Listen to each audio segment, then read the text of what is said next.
how to prevent these? Now that we know that we have all this, how do we prevent?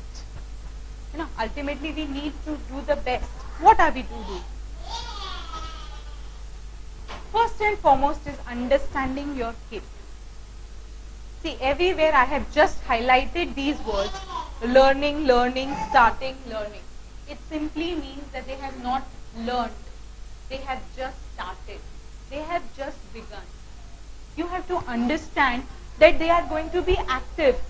It's like they are the ones where they will now want to touch everything. Because by touching, by feeling, they will understand what it is. And that's how they know. So there is a lot of curiosity. There is a lot of they want to explore, touch, open, climb, throw, jump, run, whatever. And they are learning. They are learning to be in charge of themselves. They are learning to manage their clothes with their toilet training. They are learning to, to show their emotions, to show love, to not to harm anybody, or to share things with the other friend or with the peer group or things like that. So basically they are learning. They have not learned. We expect them to be that they have learned. You have to behave properly, you have to sit properly, your frock has to be down, your hand should be like this, you cannot make the noise with that fork and the spoon. It's not going to work out. You need to understand that your kid is still learning. Kids are not able to sit still or wait or control their feelings. And neither will they be able to stop themselves from what they have been told no. The more you say no, you sit here, the more they will start to get up. Yeah? So, why am I putting up these points? We all know this, but it's just a reminder to us to understand that we really need to come to their level so as to, have a better relationship with our children. So, what is the right kind of parenting? I'm sure you people are the best parents. Every parent wants the best for their own child. But still, certain reminder points. You can set limits and allow your child to learn from his own mistakes. Rather than advising and, just keeping on saying and advising and lecturing, let them learn from their own mistakes. Setting up a daily routine. Reason with your child and consider the child's point of view, even you may not agree.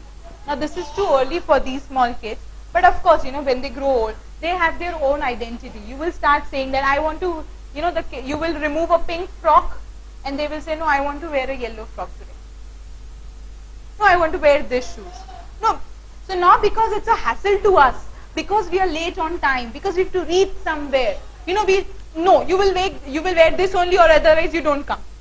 But you have to understand that they have their own choices, their own, their own likes and their own dislikes.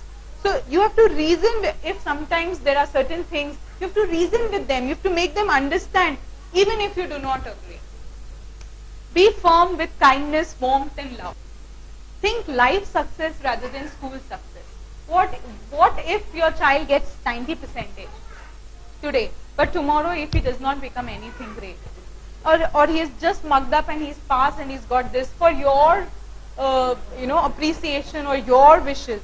But we have to understand that life success is more important than these smaller things.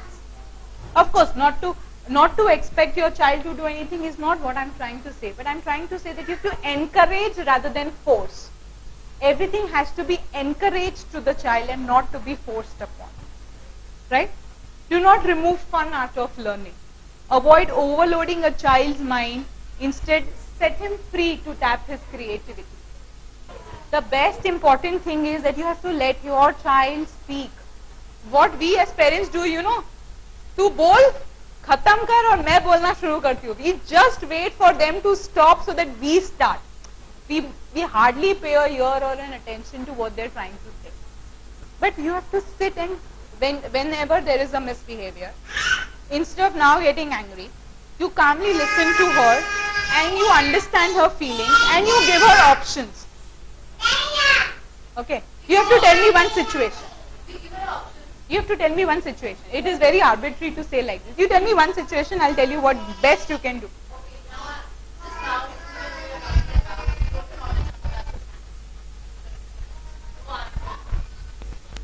Dirty your hands where? touching the car or sandals. Okay, this was the point of conflict. So what have you reacted? I said don't touch it. Okay, and then what has your child done? Perfect. Why will she not do it? Because you've already said no. Now that is the curiosity of what is there to touch, and let me see what happens. What? Again, but then that, you know, the tone that comes up is do what you want. I don't care. No, exactly. But the statement that comes across to the child is like, I don't care, do whatever you want. Both the things are too extreme. When your child, now with this situation, I'll tell you what the best answer would have been. When your child is touching, you would have said, plainly said that when you touch your shoes, your hands get dirty. And then now we have to go to the school. Imagine with dirty hands, how will you feel?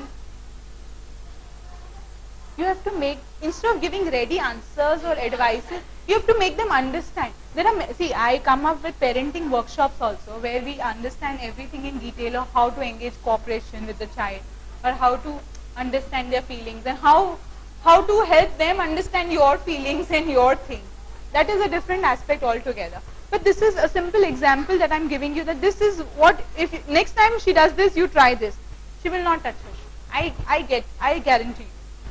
Give me a call and tell you if it doesn't work.